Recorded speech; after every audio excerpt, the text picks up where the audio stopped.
Hey, welcome on in, guys. Tobin here with you, and thanks for checking out the channel. Hope everybody's doing great out there.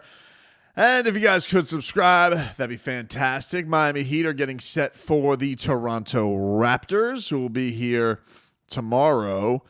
Scotty Barnes is going to be missing some time. He is out for the time being. So I will say I'm not going to shy away from this because, I don't want to just ignore it. But I will say the Heat, they've got a little lucky with some of the injuries that have come through lately. I think they've avoided Luka, they avoided Kevin Durant, and they avoided Evan Mobley missed the second half. So they have gotten a little bit of the injury luck. Now, everybody can kiss my ass because of last year. Been on the other side of that way too many times. But it obviously puts a little emphasis on Miami Heat got to do a much better job. Someone's got to stop Jakob Poeltl. RJ Barrett's cooked him a couple times. Would like a much better performance this time around. That being said, if we could do a non-Jimmy trade Jimmy thing, just keep in mind if you guys like to partake in some action, I would just say, and I'm not giving any advice, but what I'm going to keep an eye on is the Jimmy Butler numbers because he has been awesome when he's had multiple days rest. I particularly think of those two where he had like 5 days off between games. And, Jimmy Butler looked young and spry and looked the best that he could look. And that's, one of the things that I kind of had hoped the Heat would have realized this whole forcing. And I don't know, to be fair, I don't know if this is a Heat thing or if this is a Jimmy Heat thing collab to make sure that he plays as many games. But one of the things that I think is would be great is, his two of his best games this season came over that Philly where he came off the injury and he was awesome that game. And then the Dallas game where he won it, where he helped win it in OT. I think that was his season high, 33 points that season. So I say that because he has got 3 days rest coming into Toronto. He'll then get 3 days more rest going to Detroit, and then they'll get 3 more days before they take on the Thunder. Which I got to say, like, you're looking at the rest of the league, I don't understand how the Heat are so many games behind everybody on pace, but they've been seemingly getting a lot of days off and a lot of practice days, which I think is really valuable for this team and has panned out to be pretty valuable for this team. So I would just say, I would keep in mind, those Jimmy free throw numbers, that Jimmy aggressiveness numbers, the legs that he's going to have, I feel like he's going to be in a pretty good spot, which can go two ways. You could be a rat bastard and you could be like, this is going to look great with trade value. Or it could go the other way and some people are like, I can't trade this guy because he may come off of 3 incredible performances. And he may stink up the joint. I don't know, but I'm just saying a well-rested Jimmy Butler, 3 days off before the next 3 games, just keep that in mind for all your action, and we celebrate you, NBA Cup. Thank you for this lovely schedule. We appreciate it.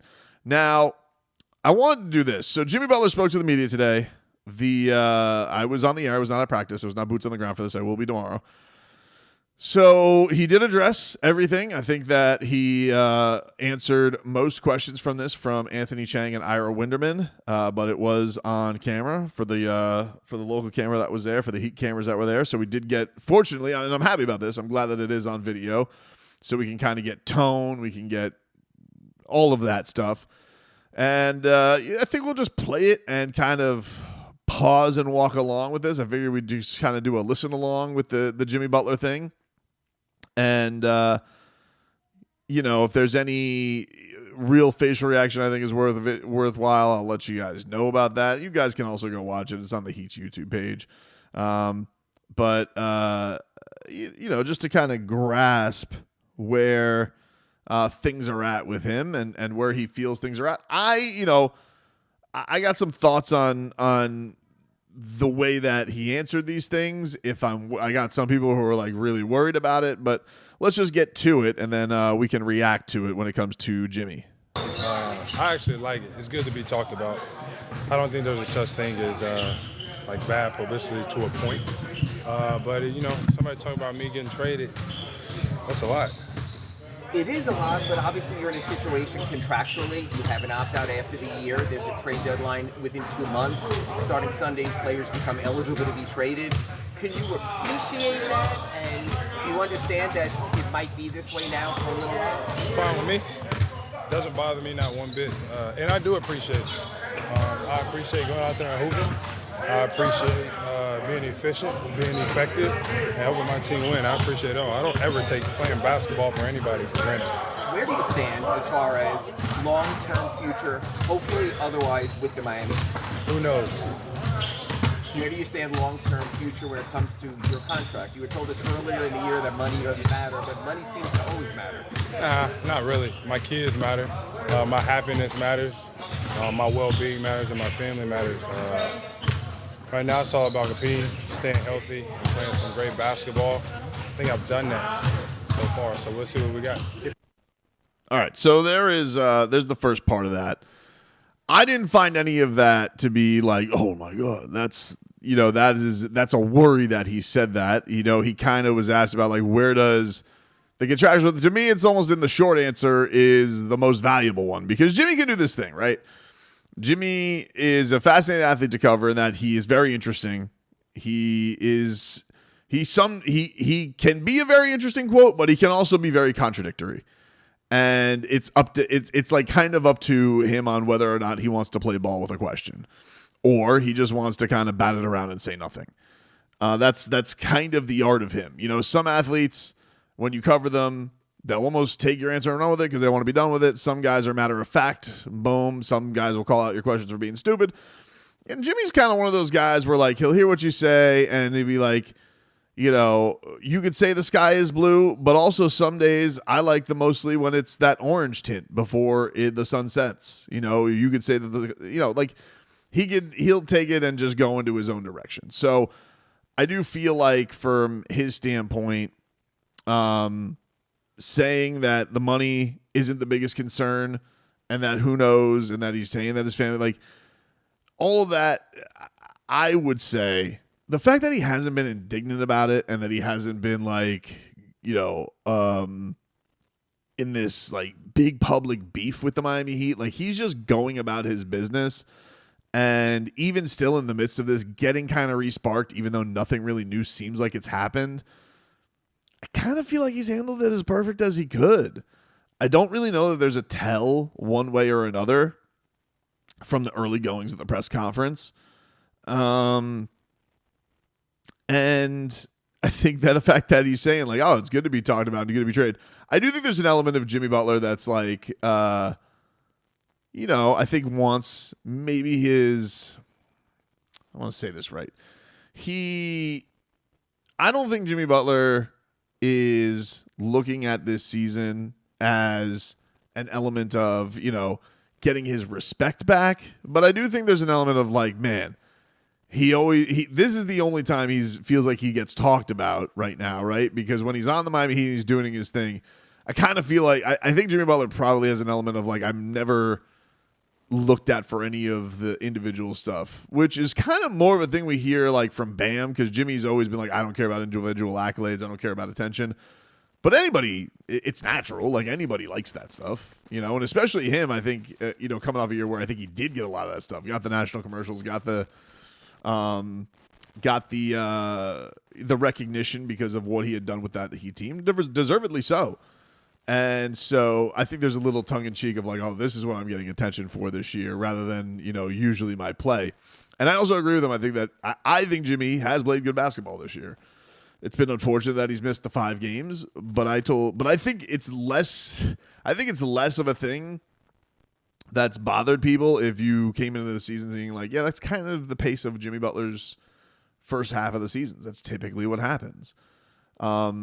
If you just sat here and been like, oh my, he better play this and he better play that, then I guess you're going to critique every game that he's out. And it's like you haven't watched him on your team for the last 6 years. So, yeah, so far, so good in my mind. I don't think there was anything that really caught my ear as like, oh. But let's listen along. Let's have some more fun here. If Pat holds this team together, why do you think the ultimate upside is based on how you're playing now, based on what might come next? Say that one more. If the team is held together, What do you think the upside is here? What do you think the potential and possibilities are? I mean, it's always going to be a championship.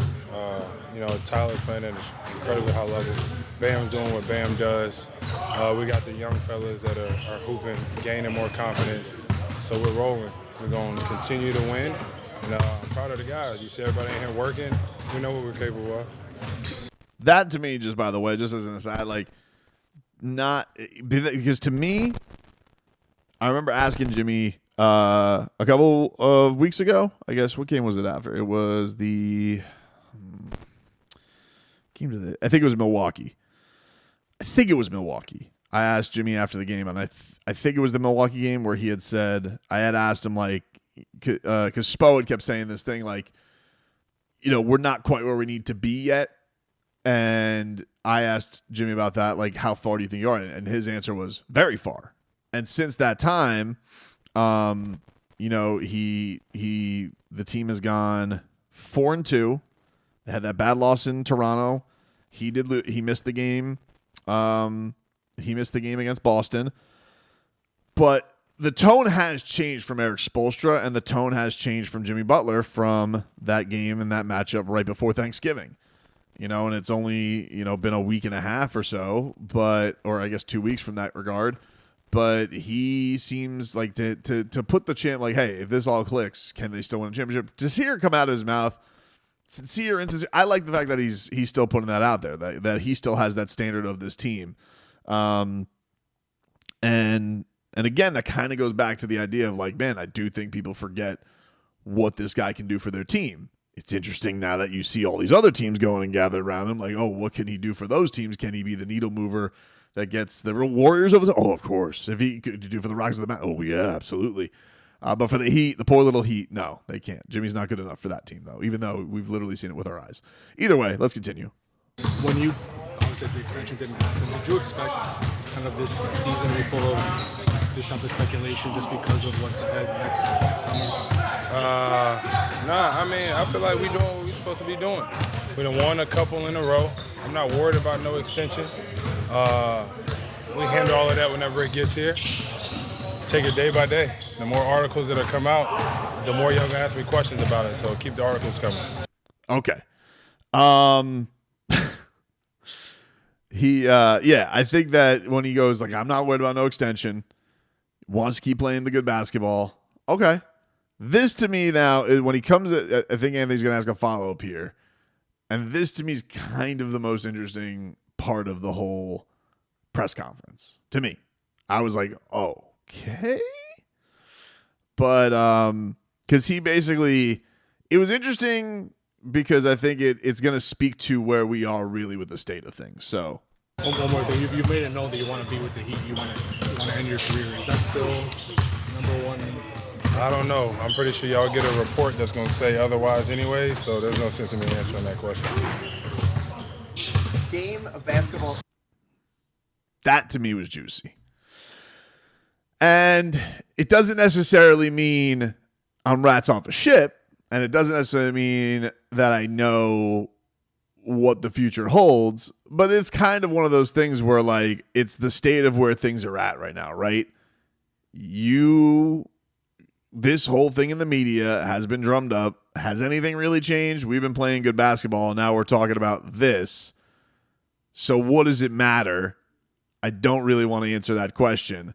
Because why do you want to look like to be fair to Jimmy, like if the report is out there that the Heat are open to offers and they're listening, wherever that's getting leaked from. But if the report is, if you are Jimmy Butler, who has said he did want to retire with the Miami Heat and he did want to finish his career with the Heat and he did want this to be the last jersey wear, he has said all that stuff on record before, but they didn't want to give him the extension that would finish off his career. Do you want to look like an idiot? Like, do you want to, does he want to play a game where he's putting it in the Heat's court completely, or has he already let it be known so he doesn't want to make that an awkward thing for the Heat? So I don't know. That one was the interesting to me out of everything that was said there. He's like, there's going to be an article that comes out, all that type of stuff. I don't really want to answer that question. So keep the articles coming. One more thing, you've made it known that you want to be with the Heat. You want to end your career. Is that still number one? I don't know. I'm pretty sure y'all get a report that's going to say otherwise anyway, so there's no sense in me answering that question.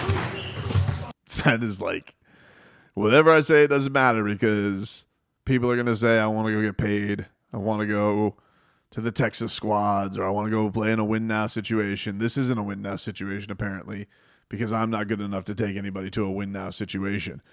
And I think if you're in Jimmy Butler's mind, right, nobody ever thinks about this. Like, what if Jimmy Butler sees a Tyler Hero who has never really been on the same, we've always been saying, like, Tyler's not on the same timeline as Jimmy. And everybody says that Jimmy's past his prime because of what happened at the end of last playoffs. But if Jimmy Butler does still have a prime playoff run in him, and he does have this Tyler Hero, and he does have Bam kind of orchestrating the keys to everything that is around this offense in this universe, I mean, it's just, I guess, a matter then, does the Heat organization believe that he can go beat Boston? The other teams, Orlando looks tough as hell. I mean, they're gritty as hell doing what they're doing without Paolo and Franz. You got to give them a lot of credit. They've been feisty as hell. The Bucks do look like they're finding something, but I think the Heat, you're gonna have to show the Heat that Giannis can beat the Heat, because it's been a while, and I don't think that's a team that they're going to sweat necessarily. Same thing with Cleveland. I didn't look at Cleveland the other day and be like, this team is overwhelmingly better than the Heat. Knicks, okay. That they look like they're doing good things. Be an interesting series. I've always said, like, I wonder what it's going to look like when Jalen Brunson has that go-to guy with him. And Cat's putting up phenomenal numbers. So there are formidable foes, but I don't think that there's anybody that the Heat and this core looks at other than Boston and is like, that's a juggernaut we have to get over. And I think Jimmy feels the same way right now. That was what Jimmy had to say today at practice. The rest of it was basketball-centric on Tyler and the Raptors and whatnot. Again, to me, the most interesting stuff is really, does he still want to sign an extension with Miami? And he goes, I don't know. And the fact that he didn't really want to answer the future in Miami thing, because he didn't want it becoming a quote. But he didn't say for sure. He didn't definitely put the stamp on I want to finish my career with the Heat, because I think he knows it's a possibility that he doesn't. Because the other possibility is, hey, what if this goes terribly? What if it does end bad? What if we do go in a rut? The Heat are going to pivot. And if the Heat don't go far in the playoffs, he probably knows they're going to pivot. If the Heat don't get at least to the conference finals, they're probably going to pivot. If they even get to the finals and lose, they might pivot. Unless it ends with him hoisting the Lombardi Trophy, which kind of goes back to what he said earlier in the year, where he's like, nothing I do now in the regular season, nothing I do now is going to get me paid, when he was referring to the regular season and training camp. You're right. Unless the Heat truly show that with him here, they can get all the way, they probably will look in a different direction. So does that mean that they have to rush and trade him now? Like I said, guys, I am against trading Jimmy Butler. For the Heat, if they get a deal that they think knocks their socks off and they have to do it, and then they think there's a pivot move, there's two things that I think. I'm against trading Jimmy Butler, and if the Heat think there's a move out there that will replenish them enough to make the pivot move that will get them the next star in his prime that wants to be here, all right, you're going to do a much better job of easing the pain of Jimmy being gone. But if he's gone and it's just like, yeah, we didn't have any plan after this, and you didn't do right by him after the D-Wade thing, and after you guys, it just kind of always is like, hey, everybody who's up there in the rafters, other than Udonis, basically has had some kind of prickly moment with the organization, which is the business of it. Riley's cutthroat. But I don't know. This one kind of felt that this one's going to feel like, if this is the way the chapter ends, it's going to feel like one of the most unfulfilling endings in franchise history, because of how close they got, and because it felt like so many ways along the way there were other exits to take, and for them to get over the finish line, and for one reason or another, media pressure, the agents, not the right trade, injuries. It's just, it's always going to feel like this big what if hole in you. And hopefully it's not the end. I hope it's not the end. But I don't think, to me, for anybody who's panicking about it, if I were to say my panic meter after these comments in this week, for him being traded in the middle of the season, I'm saying it's at like a 1. And, if I had to put it to like a 1 to 10, I'd say it's like at a 4 that this is the last season. I'm not there yet because I want to see what the season plays out to be. And I think good things can still happen from this year. And you got to acknowledge the realism of it. But this week didn't shake me that much with it. I think it was a lot of rattling noise from the Shams report, but I didn't think it really was anything in any new direction. And I kind of think, like I said, going back to the original point of this, the original start of this video, if the Miami Heat can take advantage of these next 3 games where it's 3 days rest between all these, and that's going to be prime for Jimmy, that's going to be prime for Kevin Love, hell, that's going to be prime for Bam, because, he can kind of go balls out these games and give you a little bit of extra minutes. And that record starts looking a little bit prettier. Yeah, maybe the Heat then maybe they feel like there's a move that they can make to bolster this team a little bit more. Maybe not a whale, but maybe there's some reinforcements to the aquarium that can, kind of make the coral reef look a little bit prettier.